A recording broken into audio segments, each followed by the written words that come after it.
Hi, welcome to the Catholic Scientist Podcast. I'm your host, Dr. Dan Keebler. And on this episode of the podcast, we're going to bring to you a talk that was given by Ross Douthat at the Society of Catholic Scientists annual meeting in 2025. Ross, as many of you know, is a opinion columnist for the New York Times. He's been there since 2009. He also hosts a podcast called Interesting Times, and he's had many high-profile guests like Vice President J.D. Vance on his podcast. He's an author. He has 7 books to his credit. And the talk you're going to hear today focuses on his latest book, Believe, Why Everyone Should Be Religious, a book that came out in Zondervan Press in 2025.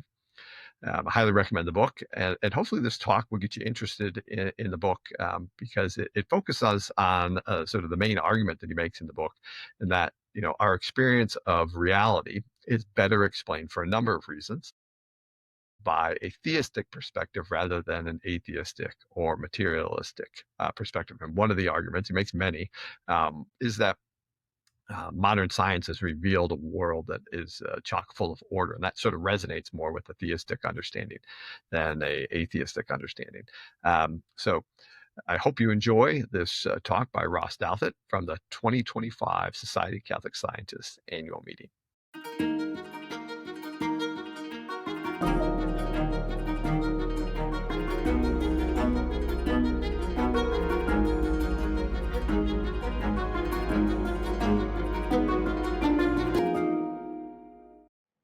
I've been on this stage on many occasions, but usually I'm seated in a cozy armchair, either interviewing an exorcist or trying to moderate between David French and Sohrab Ahmari, for those of you who follow political debates. So it's exciting to be here under my own capacity to say anything that I want without having to ask anyone any questions at all. So I'm really grateful in particular for that opportunity.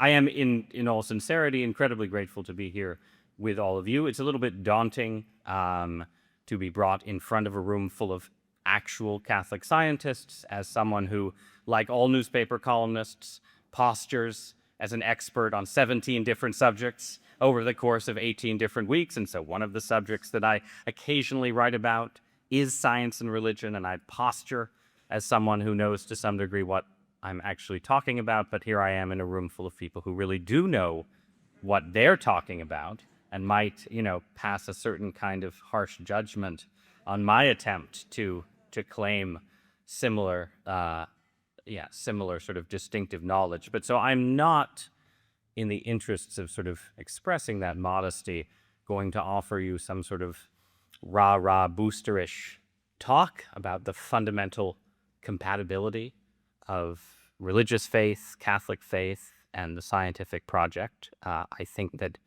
all of you probably in your own personal and professional lives have even stronger reasons to believe in that compatibility than I have as a layman and amateur looking over your work and benefiting from it.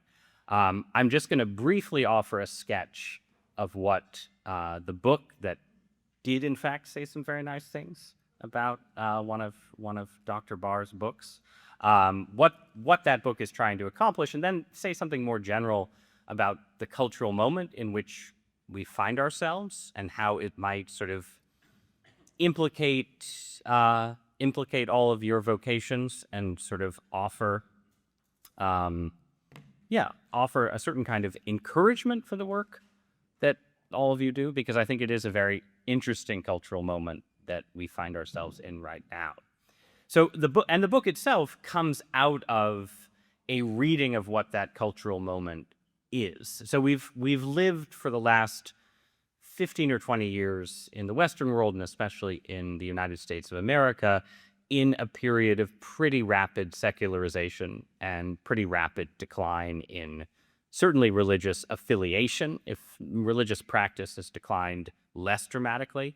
And this is kind of, in sociological terms, a sort of aftershock of the larger shock that followed the 1960s. So you had sort of a wave of secularization from the 60s through, let's say, the early 1980s, then a kind of partial recovery that in Catholic terms we can think of as the John Paul II era, but obviously it has sort of evangelical Christian analogs.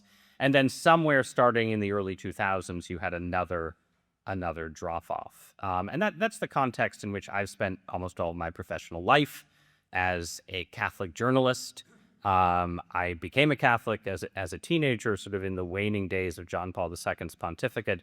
But I was living in Boston as a student at Harvard University, or as the Trump administration likes to call it, public enemy number one.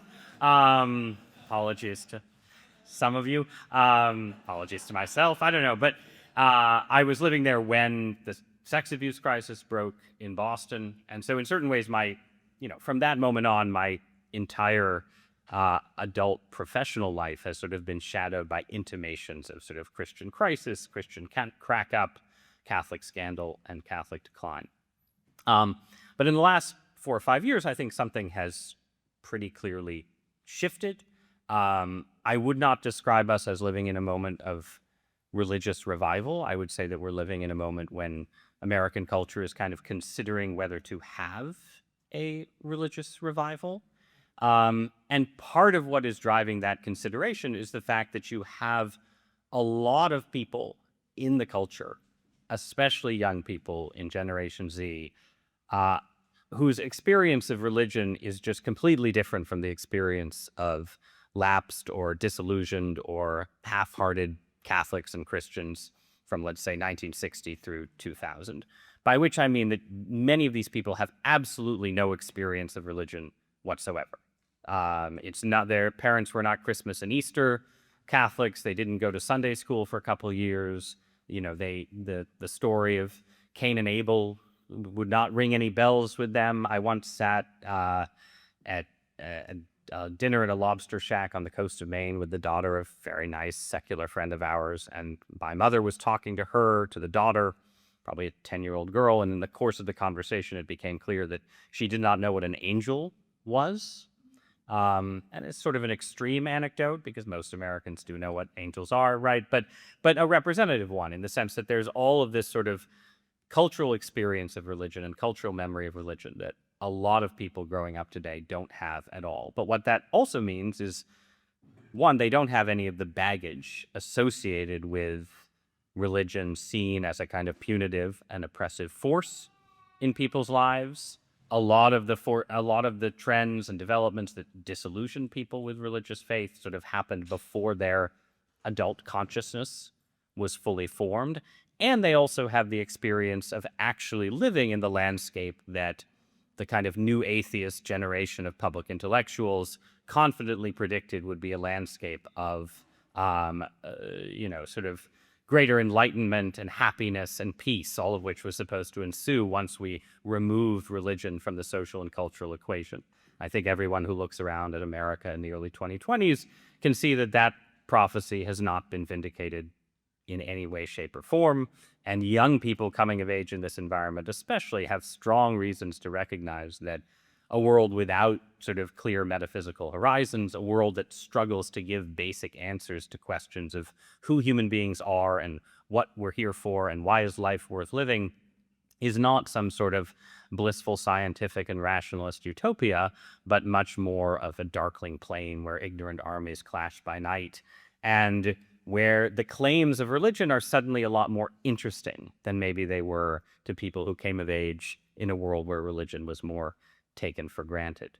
So I ended up writing this particular book, not exclusively, but in a particular way, sort of addressing myself to readers who find themselves in that kind of position, interested in religion and religious ideas without having any clear sense of what is religion anyway? Why might someone be religious? And people who carry with them what I think is sort of the strongest enduring bias of a secular or secularized society, which is the sense that it might be nice if religion were true, but in order to believe that it's actually true, you have to give up on many of the most important fundamentals of the modern technological and scientific landscape that we all inhabit. So the first part of the book, which is the part that draws the most on the kind of work that some or many of you have done in your own professional careers, and that rips off mercilessly from modern physics and ancient faith, among other books, is basically an attempt to sort of, well, one way to think about it is that it's an attempt to take St. Paul's comment in the letter of the Romans, right, that, even before the Christian revelation came along, there was more than enough evidence. I'm paraphrasing St. Paul here, forgive me, but there was more than enough evidence, right, to convince people that God actually existed. So they had no excuse not to believe, even before the revelation of Jesus Christ. I'm basically saying, well, what does that argument look like in sort of 21st century life, given what we know or think we know, given what realities confront us in the world as we experience it? What would it mean to sort of make St. Paul's initial case before you get to the question of revelation, right? Before you get to the question of which particular faith tradition should you participate in? Where has God most fully revealed himself? Just that basic level of what should an ordinary, reasonable person sense or think or understand about the universe. And so the attempt that the book makes is to basically say, not that there is one slam dunk argument that absolutely proves once and forever the existence of God. There certainly may be, and I know there are probably some Thomists in the room who are raising their hand even now to say that they have it. But I'm not quite philosophically competent enough to make that kind of intensive case. Instead, the book basically tries to sort of portray reality as offering, in particular, and these are not the only lines you could pursue, but three converging lines, three converging fact patterns for which a religious perspective on the world, a perspective that says mind precedes matter, that there is intentionality behind the cosmos, and that intentionality had us in mind in some important way, that human beings exist for a reason and are part of the purpose of the cosmos, even if we don't know fully what that purpose is, that is a more parsimonious explanation for these converging lines than are the materialist and atheist alternatives. So one of those lines, again, follows arguments that Stephen, among others, have made around the basic evidence for order and harmony and mathematical beauty, and perhaps even cosmic fine-tuning in the physical structure and nature of reality. That's sort of one line that I try and pursue. The second line starts with the mystery of human consciousness and sort of teases out a lot of debates around the hard problem of consciousness and what, how we should think about the sort of materialist versus non-materialist explanations for consciousness, but ends by trying to sort of link the mystery of consciousness to the overarching order in the universe by talking about the extent to which it is remarkable that our consciousness is capable of penetrating and understanding that order, which, to the extent that there's sort of a particular philosophical come scientific argument around these questions that I'm particularly drawn to, it tends to be that one, the sort of mystery of how our consciousness can get so far, and we can get quite impressively far in actually unlocking the secrets of the universe in which we find ourselves, right? Which, to my mind, suggests the structure of the universe suggests some kind of mind at the start of things, the fact that our minds can work their way upward toward that cosmic order and structure suggests some kind of relationship between the originating mind and our consciousness. And then finally, I turn a bit away from, although I don't think it's completely away from the more scientific questions, and talk about the persistence and resilience of mystical and supernatural and numinous experience in an allegedly disenchanted age.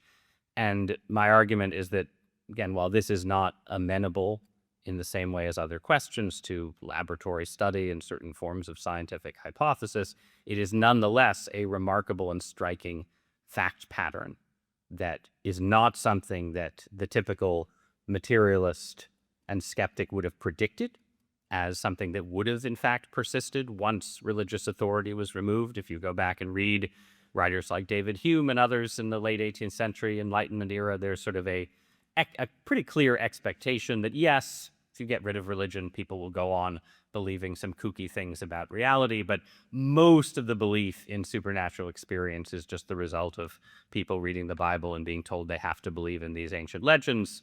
Strip away that obligation to believe, and a lot of that stuff will fall away. And I think there's absolutely no evidence that that stuff, and there is a lot of that stuff, has fallen away at all. And in fact, there's a lot of areas where 19th and 20th century and early 21st century modernity has yielded more examples, more efflorescences of weird mystical experience, more examples of experiences that we can learn more about because of modern scientific advances. I do spend a little bit of time on the mystery of near-death experiences, among other subjects. But basically the claim is that this is, in a way, further evidence of that relationship that I think you can see between the possibility of a higher consciousness and our own consciousness, further evidence that if there is a higher consciousness, it is in fact interested in us, right? So it's not just that we have reasons to believe that the universe was ordered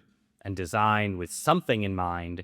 It's that we are given lots of reasons to believe that it was ordered and designed with us in mind. Now, in each of these cases, I think I would stress that it's not as if you can't come up with other hypothetical explanations for why we end up with the world that we have. My claim is more that the religious, Christian, ultimately Catholic explanation does a better job of explaining all of those features of reality in a relatively simple way, whereas what you find with materialism is a kind of rushing around from one area to another, piling up one set of explanations that are supposed to resolve this point, and then you need a completely different set of explanations to resolve the next point, and then those explanations end up in a certain kind of tension with one another. So yes, it is of course possible that the fine-tuning of our universe is explained by an infinite number or near infinite number of alternative universes that we can't see, taste, or touch. That could be. Okay, so we've piled up the multiverses over here, and now we have to explain consciousness. So we need to posit some kind of complex theory of emergence that has 16 parts that haven't quite been filled in yet. But, all right, we've done that, and maybe some elements of quantum theory. We need some more multiverses over here. Okay, so we've added some more. And then you get around to religious experience, and you sort of, you've basically, in the consciousness debate, if you're, let's say, Daniel Dennett, you've tried to persuade everyone that consciousness is basically an illusion. There's, nothing important actually going on there. And then to explain mystical experience, suddenly the materialists start talking about the power of the Jungian unconscious and all of these levels of consciousness that are doing all these things that we can't understand. It seems to be slightly in tension with the reductionist view of consciousness in which nothing important is going on. And again, my claim is not that you can't put all of this together into something that could theoretically be true, but it just seems a lot less likely to be true than the simpler idea that evidence of intentionality, design, some kind of human relationship to cosmic purpose, some kind of sense that the cosmic purpose is interested in us, that just fits the facts in a simpler and clearer and more realistic way, and that the materialist in the early 21st century is increasingly in the position of a late-stage Ptolemaic theorist running around sticking on really impressive, in some cases, epicycles to keep the whole system in order, but it seems increasingly less and less, or increasingly unlikely that this complex and impressive system of moving parts is really describing reality itself. So that at least is a rough sketch of the argument that I make, and that's just the first third of the book, so covering a lot of ground, right? And then it gets a bit more into a little bit more of a kind of self-help model, where you're trying to sort of say to people who are ideally at least somewhat convinced by this argument, all right, well, having accepted this version of the Pauline theory of things, what do you do next, right? How would you actually enter into religious practice? How would you think about the diversity of religions? How would you think about particular problems and debates that are obviously unsettled in religious life? How would you think about debates about the problem of evil? How would you think about debates about sexuality? All of these things. And part of the claim there is that often in our culture and society, you have people who end up rejecting religion and religious ideas for what are ultimately secondary reasons, when there are still really excellent primary reasons to think that the religious perspective on reality is true. And I think that applies pretty strongly to debates around the problem of evil, which I certainly don't imagine myself presenting a slam dunk solution to. My claim is much more that it is entirely reasonable to debate the problem of evil, to treat it as an unresolved uncertainty about the full nature of God and human purpose and reality, but to do so in a context where you think, probably God exists, right? And that it seems to me is in fact quite true to the Jewish and Christian and ultimately Catholic tradition, where the Bible is not exactly short on people having arguments about theodicy, including arguments with God himself. That's a running theme in both the Old and New Testaments, right? That, but related to that is basically the claim that a lot of ideas and issues and arguments that people wrestle with and think they have to wrestle with outside of religion before they can enter into religion are in fact arguments and ideas and issues that you can and should continue to wrestle with inside religion once you've made the quite reasonable choice to actually come inside. So that's sort of the theme of the middle section of the book, and then the book ends with, a kind of straightforward pitch for the New Testament, the Gospels, and Christianity. So officially the book is not a work of C.S. Lewis style pro-Christian polemic, but I acknowledge in the introduction that I'm obviously trying to sort of get there in the end.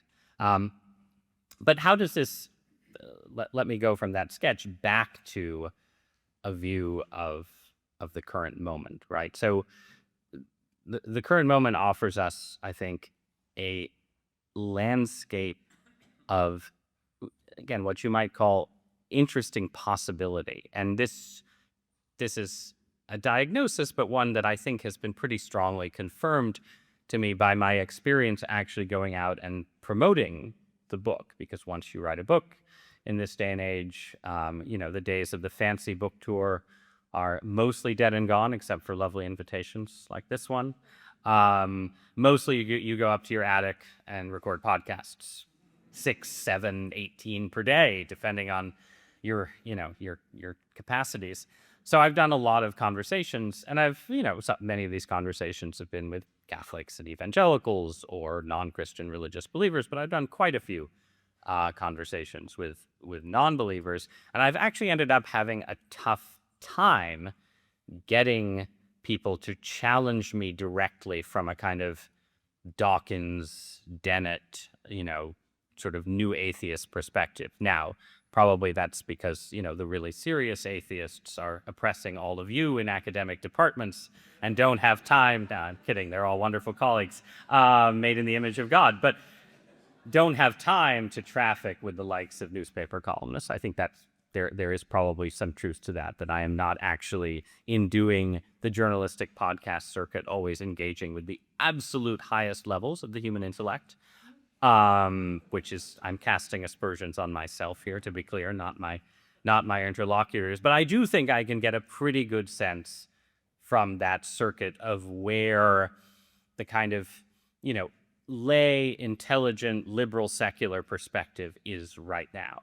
And I think that perspective right now is in a place of great uncertainty about what's going on in the universe, what a human being is, where human civilization is going. And this uncertainty is not just religious. The religious uncertainty is manifestation of something that is also present in politics and, sort of a general deep uncertainty among people who were very confident about the arc of history 15 years ago, about where history is actually taking us.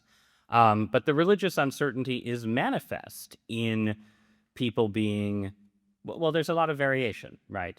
I presented my own argument as one of converging lines. And what you see when you go out and talk about these issues with people who are not themselves believers is that usually one line or another will seem quite persuasive, but one of the other lines will seem totally implausible, right? So I'll have one conversation with people who will say, all of this, all of these questions about sort of the physical ordering of reality and, the sort of Platonic forms of mathematics and the evidence for fine tuning, all of that's very interesting, but you lose me as soon as you start talking about miracles or the supernatural. And then you'll have people for whom it's the opposite. I had, one young woman stand up at a book talk and say, I was really disappointed that you were trying to argue that science and reason can point us towards God, because what I have found in religion is a kind of escape from the punishing tyranny of Western modes of reasoning, right? There are people who want the numinous and the supernatural, but don't want to think that religion is part of a kind of reasoning structure about reality. You have people who will who will basically sort of agree with 80% of your premises, but will recoil from the word God, right? It's like, do you have to call it God? Can't we call it something else, right? You'll have people in that position. And then you'll have people whose position is just a kind of resistance to religious specificity, right? The idea that, that any particular religion has enough going for it that you should commit to that religion in particular. But meanwhile, these same people are really eager to tell you about their experience taking ayahuasca and how it changed their perspective on reality. And I mean this sincerely. Like, this is a conversation that I've had on more than one occasion, right?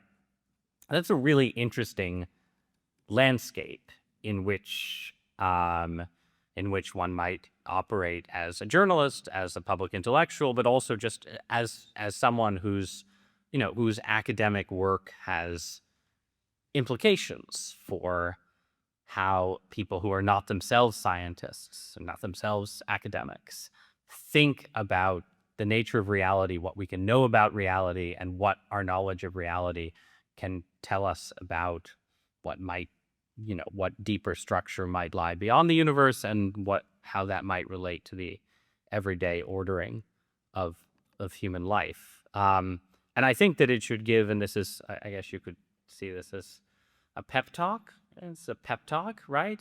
It should give people in your position a certain kind of confidence that this is a moment when the Catholic scientist is less likely to be seen as some sort of eccentric or curious figure sort of holding on to some outmoded idea in a world that has passed them by, or any kind of modernist secular cliche like that, and is more likely to be seen as someone who holds both the formal wisdom that our age sort of recognizes and respects, the mantle of scientific authority and all the rest of it, but also has a kind of secret knowledge that people are looking for, even if they aren't sure about what they're looking for, that itself helps make sense of a lot of unanswered questions that hover over the formal paradigms of official knowledge, right? And certainly, I think, as a layperson who has all kinds of limitations on my own understanding, but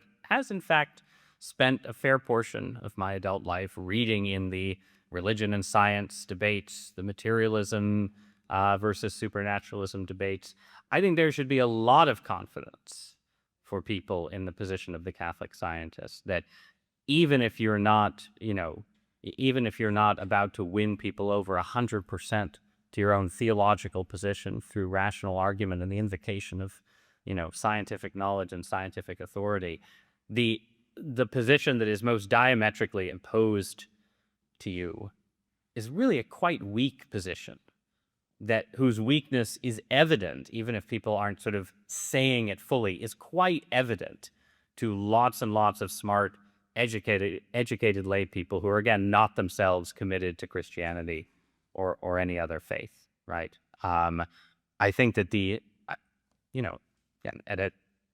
my personal opinion, right, is that for all kinds of reasons, not just the ones that I gestured at in my sketch of my own book, but others as well, the religious scientist, the scientist who thinks that they are working in and trying to understand a universe made by a capital M mind, a benevolent deity, the religious scientist has always had an intellectual advantage over the skeptical materialist atheist scientist, in that there are important ways in which the religious scientist's understanding of what they're doing and why it makes sense and why it works just makes a lot more sense than the skeptic and materialist perspective on why science works and why we should treat it, take it seriously, and lend its claims authority. I think that's always been true, but I think there has been a real cultural shift, and we'll see how long it lasts. And how long it lasts, I think, depends on the opportunity that all of us make out of it. But I think there's a real cultural shift towards an awareness of the weakness of materialist alternatives to religion, and the potential, at the very least, the potential for religious arguments to be seen as something other than a curiosity, something other than a claim made against the overwhelming evidence, and something closer to what they've been viewed as throughout most of human history by, let's be honest, most serious and intelligent people, which is a perspective on the world that just makes sense. So on that note, I'll stop rambling. Thank you for listening. Again, a real honor to be here. And it's 8:05, and our agreement was that I would just take questions for about 20 or 25 minutes, and then at a time chosen by my host, he will say, take 2 more questions, and that will be it, and then we'll turn to the next phase of the evening. So maybe I'll rove around the stage. Questions, comments in the form of a question. Yes. When you were young. He is here. Not that you're that old now, right? No. When you were like 10 years old. Yes. When did you first encounter this sort of problem with science and religion, and how did you respond to it back then? I mean, did you hear people saying that you had to be an atheist to be a scientist, and how did you relate to that? So this is a question about my upbringing and when I encountered the science versus religion tension. So I had not a curious religious upbringing. This is America. There are no curious, there are only religious upbringings, no curious ones. But so I grew up in Southern Connecticut. My parents had gone to Yale and Stanford. My dad was a lawyer. We were Episcopalian, sort of lukewarm Episcopalians when I was little. And then for complicated reasons got pulled into the worlds of charismatic and Pentecostalist Christianity. And I spent a certain amount of time as a kid having a kind of odd double life where on the weekdays I went to sort of nice meritocratic secular liberal schools, and then on the weekends I went and watched my overeducated parents speak in tongues. So that was my background, and I didn't have those experiences myself. And these were like intense, it was a kind of environment where, again, in this audience, I'm sure at least some people are familiar with these kind of experiences, but, the kind of thing where the woman who was the focus of the faith healing services that we started going to would just sort of walk around the room and point to someone, and they would fall over and remain in a prone position having a religious experience for the next 20 minutes, something like that, right? So it was a very intense landscape, but when she pointed to me, I didn't have an intense religious experience, and that was true of other environments, more sort of communal revivalist environments we were in as well. And there's probably a scenario where that instilled in me a lifelong skepticism, or a scenario where I became a hardcore Calvinist but convinced that I was damned from the beginning.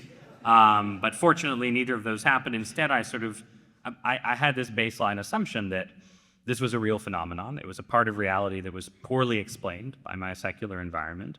And it was a phenomenon that could be reasoned about. So, I was sort of like William James, right? Like wandering around charismatic Christianity, taking notes, right? Like, what is happening in this experience here? And that has sort of carried with me. It's part of why just in this book, I put together the sort of spiritual, experiential arguments together with the scientific arguments, because I think you can, in fact, reason, not in identical ways, but reason about them both. Anyway, that's not an answer to your question, but that's sort of a frame for thinking about like the science versus religion stuff. So probably when I was first aware of these debates, it would have been, we would have still been sort of inside a bit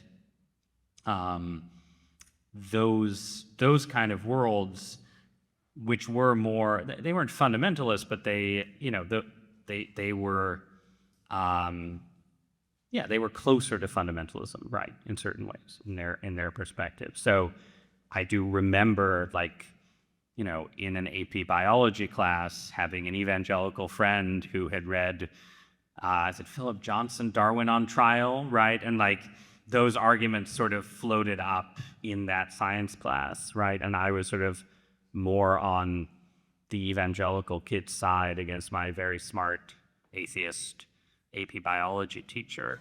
But I don't think there was I don't think I sort of developed any kind of formal theory before my sort of coming into religious intellectual self-consciousness probably came, this is like literally true, when my parents were First Thing subscribers, so probably some of the earliest articles that I read about faith and science might have been written literally by Stephen Barr, right? So like that's, you know, here I am today, sorry. A misspent youth.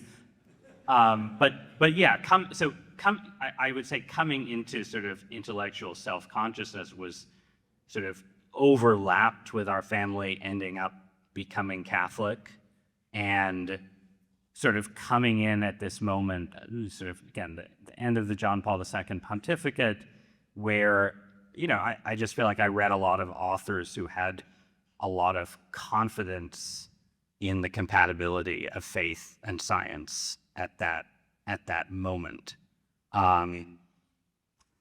But then I went, you know, then I went to college and sort of entered into like entered more deeply into these kind of debates. And I guess like you, not as a debater, but as a reader, and I guess my impression as someone like in my early 20s would have been, you know, the Christians, the religious interpreters of science seem to have good arguments, but, you know, there's so many smart materialists that there's got to be something pretty potent there.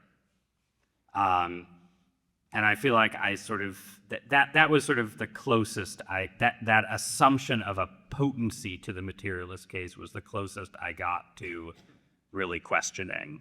I don't think I ever like really questioned, but I certainly had doubts and a sense of like, okay, there's so much weight of authority behind materialism, yeah, that there must be something powerful there. So that would have been my view at age 25. And my view at age 45 is that actually there's a lot less there than meets the eye. And I've sort of, but you know, it's hard, but of course in human psychology, it's hard to separate these things. Like having that weird religious childhood did sort of, it did sort of set as a baseline, like something weird is going on in the universe, right? Like that's just an idea that I carry in my head that I will never get rid of for as long as I live, even if tomorrow, you know, I read the most brilliant atheist materialist critique of religion and science's compatibility, it wouldn't do away with that initial grounding experience. So that did undoubtedly shape my reception of the debate to some degree. That was a long-winded answer, sorry. Yes. You're in a position where, hopefully I can speak loud when I'm heard. You're in a position where you have, with New York Times, correct? Yes. So all the numbers are declining dramatically. Nonetheless, you can reach quite a broad audience now. I dare say most in here are educators in academia. So I would dare say that most of your students are already in a Catholic institution. So my question would be, how could we, as those who are convinced that there is something more than just the material, how could we have an impact on, as you put it, we're at this point in our cultural, societal, Western culture, Europe, North America, Africa seems to be doing fine, but what could we do to kind of tip this balance in the right direction that toward, yes, there's not a real conflict, and yes, there is a God who loves us, died for us? I mean, I think it's going to depend to some degree on what you feel to be your own vocation and like the extent to which you see sort of public, like sort of, sorry, slightly scratchy throat, treating public argument on those questions as part of your academic work. I think there are some people for whom it's natural to sort of take a step outward from their particular academic work and sort of talk about the implications of that work for larger questions about reality itself. But then there are people for whom that's not a natural thing to do, and thank you so much. And not, not something that in Christian terms they're necessarily called to do. And for people in that position, I would say the answer is more about the local and personal and institutional, right? And again, it's different if you're in a Catholic institution versus a non-Catholic institution, but most people, not everybody here, but I would assume most people who are Catholic scientists working in scientific fields are operating in a landscape where they are distinctive and unusual. And being distinctive, being sort of aware of your own distinctives, aware of your unusual status, and trying to leverage that and in a way advertise that instead of effacing it and sort of minimizing it, I think is the most important way to think about that work, right? That it's like, you are a professor of physics or geology or whatever else at a major public university. Like, do your students know you're Catholic? Not that you're proselytizing them, but do they know you're Catholic? Do your colleagues know you're Catholic? Do you present as someone who is sort of serenely confident? Sorry.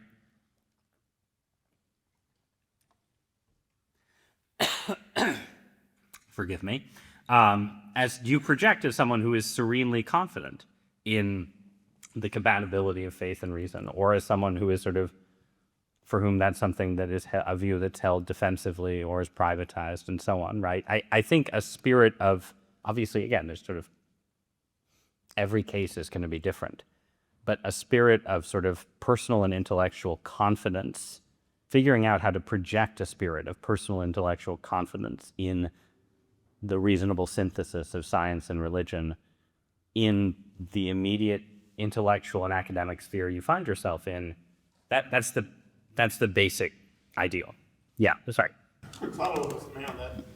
If this is not just an intellectual exercise on our parts, but in fact we are convinced that as academicians, scientists, or whatever, strain or whatever, that there is no conflict, and if we're members of a Catholic society, I would say the Great Commissions would compel us. If we're not going to stay lukewarm, and Jesus said, if you're lukewarm, Revelations, I'll spit you out of my mouth. So I don't want to sound too preachy on a high horse, but I think if we're here, we really are called to live that life and to let our students know, let our coworkers, let whomever, in whatever way that, yes, we do believe there's no conflict, and even more interested than the conflict, that the two go hand in hand. The two wings, was that Aquinas? Two wings that give flight to the human mind. Yeah, I mean, I obviously agree. I think, though, that there is a balance, right? So I live with this reality in my life as a newspaper columnist, right? Where my job is to write, I'm a Catholic. My job is to write about, my primary job is to write about politics and society, sometimes religion, sometimes my own church, in a way that explains the world it explains what's actually going on in the world to people who often strongly disagree with me, right? And that, that means that you are not like, I'm not like doing Catholic witness all the time, right? If I write a column about Elon Musk's feud with Donald Trump, I'm not going to put in, at the bottom, by the way, this shows the action. Actually, these days I probably would put in something about how this shows the action of providence in history, right? But But that gets to an important thing, which is that like the moment that you find yourself in and the cultural landscape also matters. I've been at the Times for 16 years, right? And I've written about religion and all that time.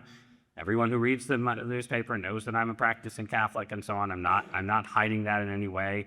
But the way I've written about these issues has changed as the world has become, let's say, a little weirder, and as the culture has seemed more receptive, right? And if you read some of my columns about Christianity at the height of the Catholic sex abuse crisis, they're not going to be like chest beating and triumphalist, right? Because you're writing into a moment of failure in your own tradition that has to be reckoned with and so on, right? And so, and that also applies in personal relationships, right? When I think about people who I have known, who I've been friends with, who've become Catholic, 80% of the time, it's someone who completely surprises me or mostly surprises me, right? It's not the person I was sitting arguing with about the nature of free will or something late into the night in college. It's the guy who was, watching a football game while that was going on and sort of half listening to it, who, ends up as a Catholic, and, the other guy, we won't talk about what happened to him, but, his free will led him in other directions. So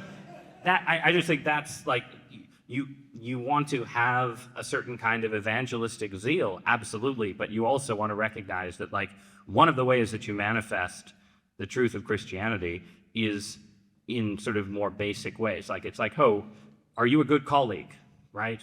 Like, it's interesting that the Christian in my department is also the best colleague, right? Like, that is no less in its way a form of Christian witness than, buttonholing your colleague and saying, have you looked more carefully into the hard problem of consciousness and its implications for mind-body dualism, right? Which, sometimes you want to do that too. I don't know. Anyway, yeah.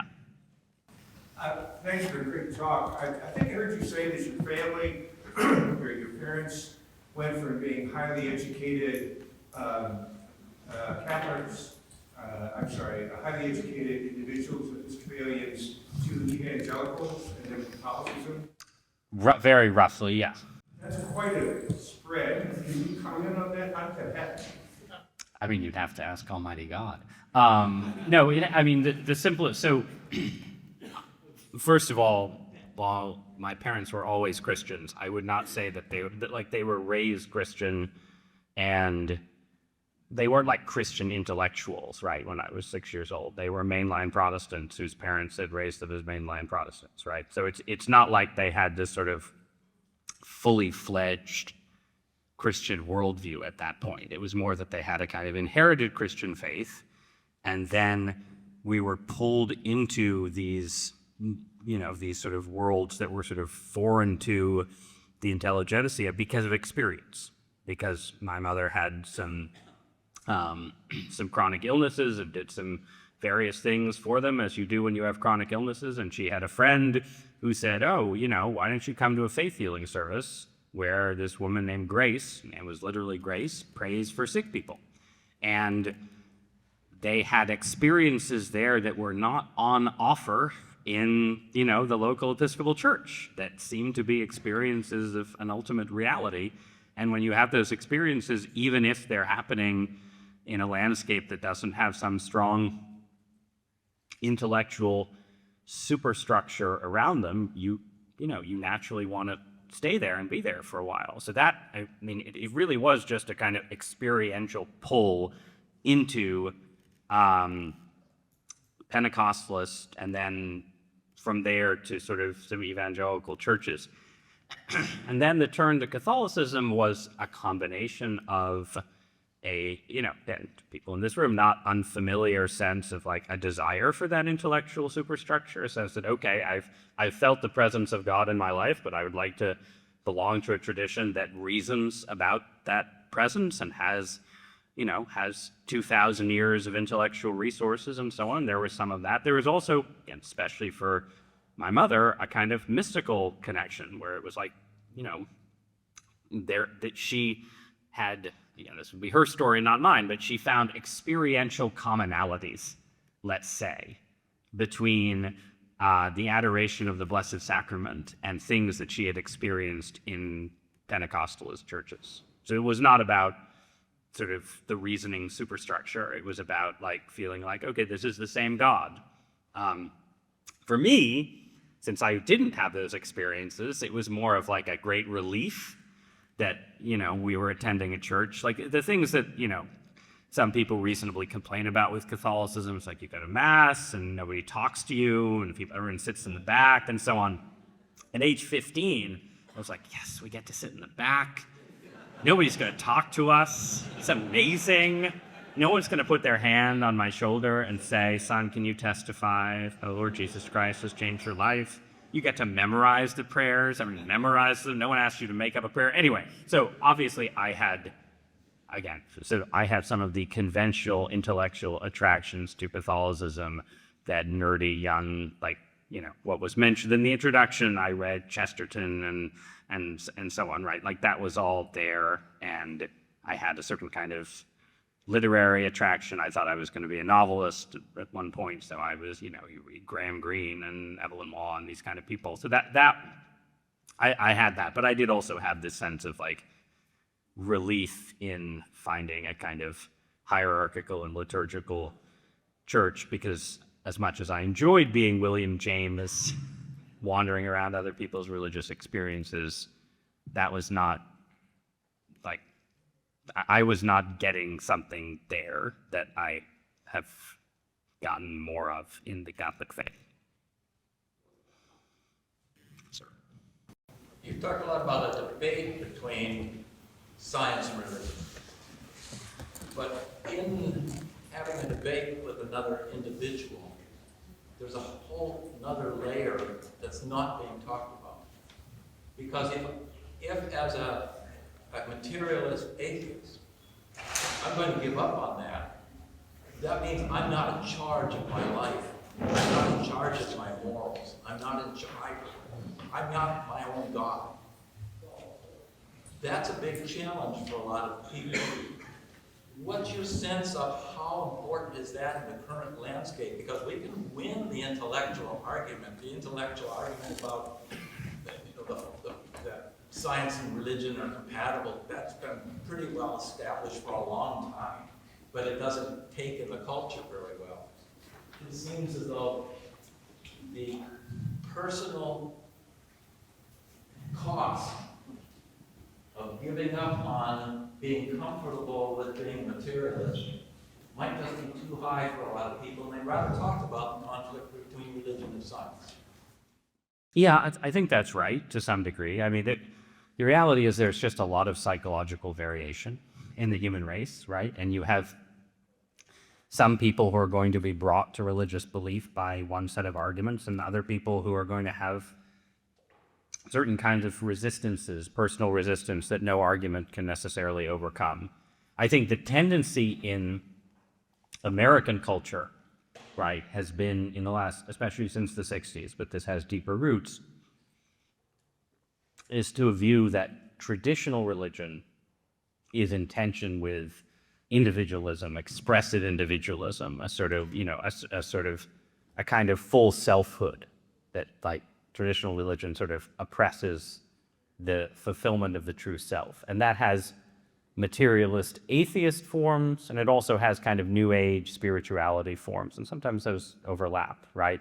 But I think both of those have been powerful psychological forces pushing against religious belief, in much like the way you suggest, right? The idea that, like, if you listen to like John Lennon's Imagine, right, which people love that song, and maybe they just love it because it's a good song in some musical level, but people also like, there is a relief in the idea of imagining that there's no heaven, clearly, for some people. A relief of like, okay, the stakes, you're in charge of yourself and the stakes just aren't that high, right? You're not going to go to hell. You're also not going to go to heaven, but, lower stakes. Some people experience that as a sense of relief.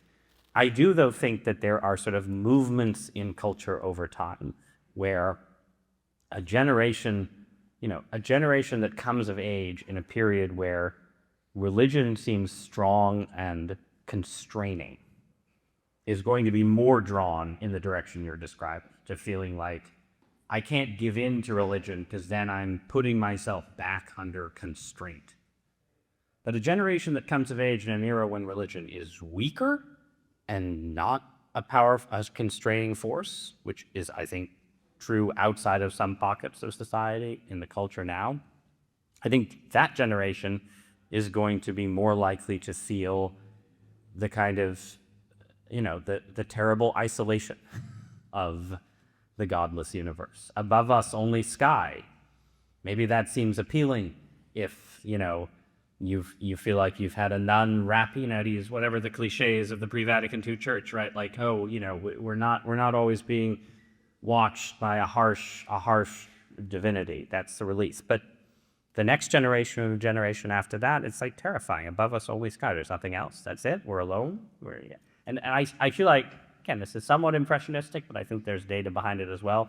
I see a lot more of that among younger Americans today, and a lot less of a sense of comfort in and confidence in the, sort of self-mastery in a purely material universe. I mean, there's also the issue that, again, sort of pushed to its logical conclusion, materialism dissolves that same self, right? It's like, okay, materialism gives you yourself alone, no God, but the deeper you go into materialism, the more the self evaporates, and you're just left with the material alone. And I think, again, there is a kind of generational process where ideas work themselves out in cultural consciousness, and people sort of, like, someone in Generation Z might realize that implication more fully than someone in the baby boom generation, just because of the context in which they're raised. So, yeah, I think that remains a powerful impediment, but I think it may be less of one over the next 25 years than it was over the last 25. We'll have to see.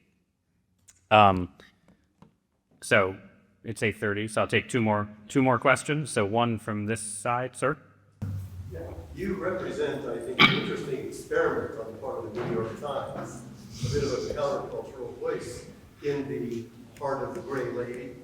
And I'm just wondering if there have been tensions or conflicts. How have you navigated being in the milieu of that particular institution? I mean, I think I've had an advantage in that I was hired as an experiment, right? Like, I think the hardest task, and this just doesn't just apply to liberal institutions, conservative institutions as well. The hardest position is the person who is supposed to share the consensus of the place, but is rebelling against it. The heretic, right? But I was not hired to be a heretic. I was hired to be a non-believer, a dissenter, right? Someone to represent ideas that are outside the orthodoxies of liberalism.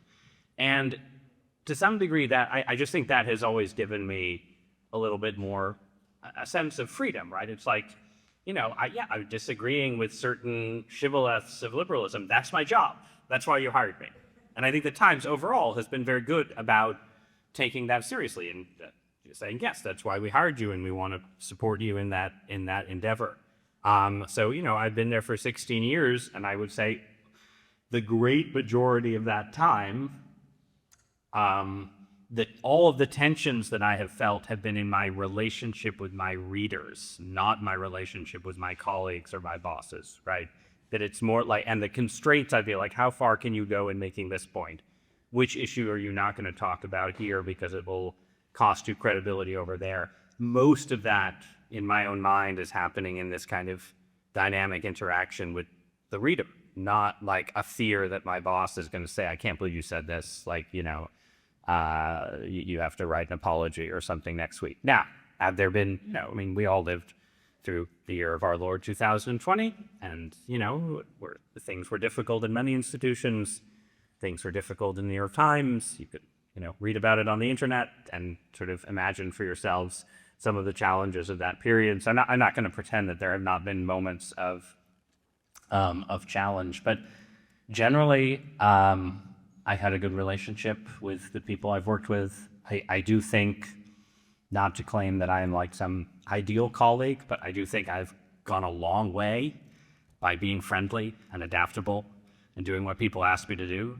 Like, they asked me to start to run a podcast the last 6 months. I may live to regret that, but I did that. You say yes, right? You come from a place of yes. And that has generally served me well. And I do also sincerely think that, like, I started in 2009, and the big debates of 2009 were the stimulus package and the great after the financial crisis, and then Obamacare. And it segued into the Obama Mitt Romney election, and I just was not really well suited for that, that landscape. I was not someone who had incredibly intense views on healthcare reform. I have views because I had to have views, right? But that wasn't my set of strengths. The world we're in now, for better or worse, plays to my strengths a little bit more. And I think that's, when I write my next column on UFOs or something, I'm like, yeah, God put me in the right place at the right time. What can I say? We'll see if that, outlasts the Alexandria Ocasio-Cortez administration. But for now, it's been a good experience overall. So, last question. Yes. At the end of your talk, you said that a religious scientist approaches research from a standpoint that makes more sense than the materialist, atheistic viewpoint. Can you talk more about that? Yes. This is not, I don't think, a novel argument, really, but the expectations built into the modern scientific project, going back to Newton, Galileo, Copernicus, and so on, are the expectations of a religious civilization, in which it is taken for granted that the universe is orderly and predictable and amenable to rational investigation because it has a rational mind behind it. Now, that idea has obviously slipped away from the scientific consensus for reasons that I don't actually have a sort of 100% certainty about why that is. I have a lot of different theories, but whatever theory you embrace, clearly we don't exist in that world anymore. But that perspective on reality still does make more sense out of the scientific project, why it works, why we should expect it to work, why we should expect sort of the delivery of new insights from further investigations, why we shouldn't just assume that, as the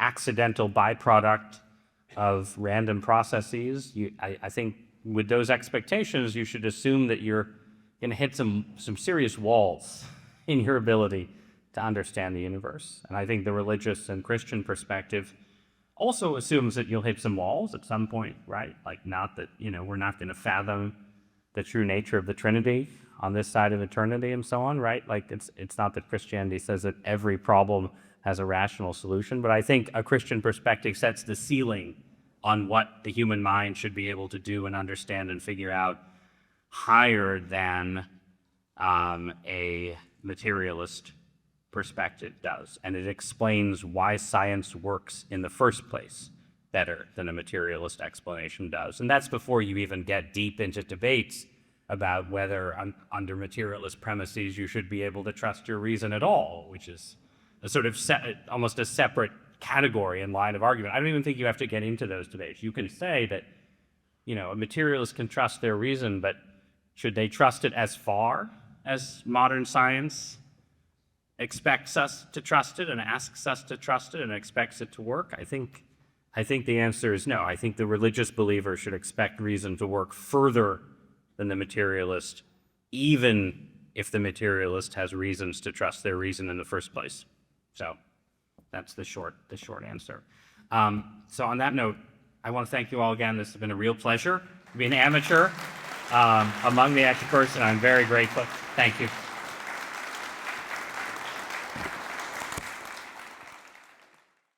Thanks for listening to this episode of the Catholic Scientist Podcast, sponsored by the Society of Catholic Scientists.